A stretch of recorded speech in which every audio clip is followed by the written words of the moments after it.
topic natin, menopause at perimenopause, 11 o 11 pwedeng gawin kapag kayo ay meron ng mga ganitong sintomas. Nararamdaman nyo na ba yung mga hot flashes, sobrang pawis, hindi makatulog ng mahimbing sa gabi, mainit ang ulo, vaginal dryness o dry dun sa puwerta, makakalimutin, walang interes sa talik kay mister. Ang perimenopause kasi pwedeng mag-start sa edad 40. Pwede rin, tumatagal to average 3 hanggang 4 na taon, yung iba hanggang 10 taon. Average age usually nag-start sa 47 to 51 years old, pero sabi ko nga yung iba 40s pa lang nagsisimula na. Tatalakayin natin ang hormones. Ang hormones, ito ay chemical sa ating dugo. Ano nga ba ito? Galing ito sa mga glands, katulad ng utak, sa utak, at para itong messenger, pupunta siya sa ating mga selula. Ano ang example sa pag-uusapan nating hormones? Estrogen, FSH, testosterone. So maririnig nyo yan sa doktor nyo na OBGYN. Pabago-bago ang nagiging level ng ating estrogen. Kaya nga nagkakaroon ng mga sintomas. Ito yung mga night sweats, hot flashes, insomnia, masakit ang ulo, mainit ang ulo. Pag sinabi nating estrogen, 3 klaseng estrogen ang ginagawa ng ovaryo natin. Kaya ko lang babanggitin para baka makita nyo to sa inyong mga gamot. May tinatawag na estradiol, estrone, at estriol. So ito yung mga gamot ng mga babae. Sa selula kasi ng isang babae, para siyang may mga starters, tapos dadaan si hormone. Si hormone, siya yung parang susi.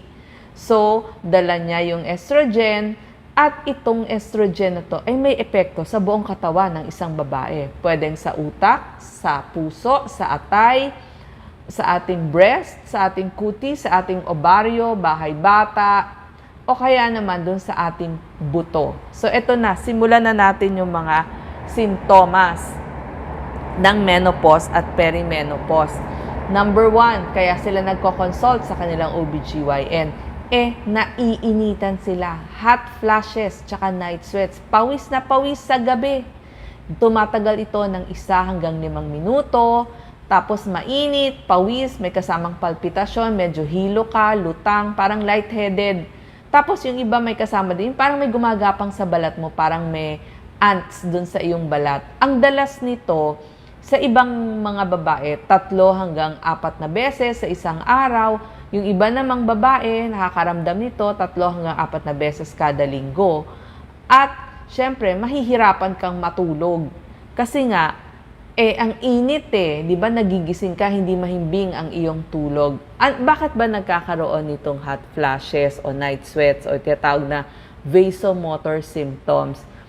Sabi ng isang doktor sa kanyang pag-aaral, si Dr. Robert Friedman ng Wayne State University School of Medicine, kasi tataas nga yung temp ng isang babae. So, para maibaba yung temp, magpapawis siya, tsaka mamumula siya. Ibig sabihin, i-dilate niya yung kanyang mga ugat para mabawasan ng init sa buong katawan. Ano ang solusyon? Yun po ang tuturo ko sa inyo. Anong gagawin o anong gamutan? Una sa lahat, gumawa po kayo ng diary. Isulat nyo yung mga triggers. Baka naman ang trigger sa inyo o yung nagkokos, mainit na inumin. So, alisin nyo na yon. Or sa pag-stress tayo, nag-iinit din tayo. Baka may nainom na gamot na nag-iinit tayo. Tsaka iwasan na din yung mga caffeine. Yung damit o kasuotan natin, gawin nating layers para mabilis magdagdag bawas. So, pag malamig, dagdag ka lang. Pag naman mainit, mabilis tanggalin o bawasan. So, ibig sabihin, layers ang damit. Ngayon, uso na yung electric fan na portable, yung kinakabit sa katawan. Magdala na rin ho kayo nun. Pwede kayong mag-shower bago matulog para, sabi nga, fresh, presko. Tapos, pwede kayong maglagay ng cold pack sa ilalim ng unan ninyo. Tapos, bibiling-bilingin nyo yung unan nyo. So, makakabawas din to ng init. Tapos, malamig na tubig sa tabi ng inyong kama. Tapos, extra damit, just in case na talagang na-soak kayo o talagang pawis na pawis yung inyong kasuotan. So, mabilis lang magpalit. Makakatulog kayo agad. Pwede kayong mag-deep breathing. Kailangan 6 to 8 breaths per minute. Hinga sa ilong, exhale, palabas sa bibig. Pwede ho kayong mag-walking sa bandang araw, 30 minutes a day, kasi panlaban ho yan sa stress. Tapos nako-convert yung testosterone sa estrogen sa muscle. So medyo mas dadagdag ng ating estrogen sa katawan. Pagdating sa soya, makakatulong ba sa mga hot flashes? Maaari kasi phytoestrogen to, pero in moderation, hindi sosobrahan. Tamang dami lang kasi nakita nila may isoflavone sa soya at garbanzos. Ang iba pang mga pwede nating maramdaman ay yung vaginal dryness o panunuyo ng puwerta ng isang babae, natuyo, numipis. Yung iba nga namamaga, ang tawag doon atrophic vaginitis. Ano ang mga gamutan?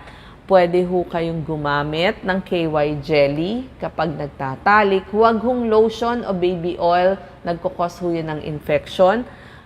Pwedeng may vaginal moisturizers o kaya mga gamot, yung estriol creams. Yun po yung generic estriol cream. Marami hong brand names yan sa ating botika. Nire-reseta ho yan ng ating OBGYN. Inom ng mas maraming tubig. Huwag na hong sabon ng puwerta. Tubig lang, pwede ng pang-wash. Yung pagsasabon, isabay na lang ho natin pagligo. Walang masyadong mababangong mga fabric softener o mga tatapang na panlabang sabon. Pwede po ang all-white cotton underwear para mas presko sa puwerta ng isang babae, or boxer shorts, pwede din. Tapos palitang damit agad, lalo na pag bagong exercise. Next, pag tayo ay malapit na mag-menopause, may pagbabago na sa ating regla.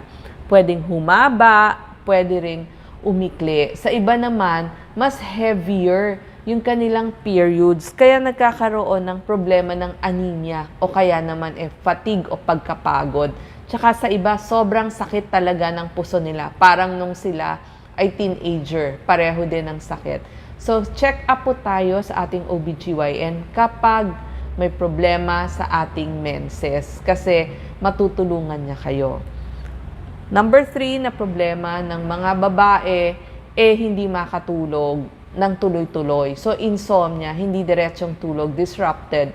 So, ang solusyon po natin, parehong oras ng tulog at gising araw-araw. Iwas na po sa mga caffeine sa hapon at gabi. Mag-ehersisyo sa mas maaga para medyo pagod sa gabi. Yung kwarto nyo, gawin yung madilim, malamig at tahimik. Next, yung tinatawag na mood swing. Sabihin, kasi nagme-menopause niya yan. Masungit, irritable. Ang dahilan po ay pwedeng yung estrogen natin, pero baka naman po yung stress sa buhay tulad ng pera, pag-aalaga ng may sakit na magulang o umiedad na magulang, problema sa asawa, sa trabaho. So, ang treatment talaga solusyonan natin yung ating problema na baka naman na ipapasa lang natin sa pagme-menopause. Sabi, pag magme-menopause, malilimutin. Yung memorya, kulang na, hindi makakonsentrate. Ang dahilan talaga nakita nila sa pag-aaral, dahil sa pag-edad o kaya ay maraming iniisip. So, lahat halos nakakaramdam yan. So, anong solusyon o treatment? Gumawa kayo ng listahan ng gagawin araw-araw at basahin palagi. Gumawa nga kayo ng listahan, hindi nyo naman binabasa palagi. Tapos, daily routine. Ibig sabihin, palaging sa lugar na yun nyo ilalagay yung pera ninyo, yung susi ninyo, o yung mga kagamitan nyong madalas mawala. Tapos, may mga cues kayo. Halimbawa, sa kitchen, gumamit kayo ng mga whistling kettle para pag kumukulo na, hindi nyo makalimutan na may iniwan pala kayong nakasinding kalan. At may timer din kayo sa pagluluto. At sasabihin nyo, malilimutin kayo sa pangalan, ulit-ulitin nyo sa brain ninyo, ulit-ulitin sa isipan, lahat tayo nakakalimot ng pangalan ng ating kakilala. Ito po sa mag-asawa kapag umeedad, syempre menopause, andropause naman si mister, parang nawawalan sila ng interes sa isa't isa. Usually, ang dahilan po nun, bukod dun sa hormones, kasi baka emotionally, naging distant na yung mag-asawa, hindi kasi nag-uusap. So, ang gamutan o solusyon, pag-usapan ng mag-partner, ano yung problem nila sa pagtatalik. Actually, yung lalaki, pwede pong mag-consult sa mga urologist, doktor na lalaki, para sa lalaki. At yung mga babae naman sa kanilang mga OBGYN. So, ano ba yung needs, expectations, nasan yung problema? May paraan ho lahat yan. May solusyon. Tapos, pag nga umeedad, sasabihin, bakit ang bilis tumaba? Usually kasi, ang dahilan talaga ng pagtaba, dahil hindi na tayo physically active. Ayaw tayong gumalaw-galaw. Tamad, busy, mag-ehersisyo. So, anong gamutan? Tamang dami ng kinakain, tapos yung kinakain natin, yung klase ng pagkain natin. Mag-ehersisyo tayo, magtitimbang tayo once a week. Tapos, yung iba hindi nagme-measure ng waistline so hindi nila namo-monitor. Gawin na natin yon. Tapos, pag naglalakad tayo, uso na ho pedometer ngayon, mabilis nang bumili niyan. So, para makalakad tayo sa mall, sa park, or sa village. Next naman, yung hindi mapigil ang ihi pag tumatawa, bumahing, o kaya mabilis maihi.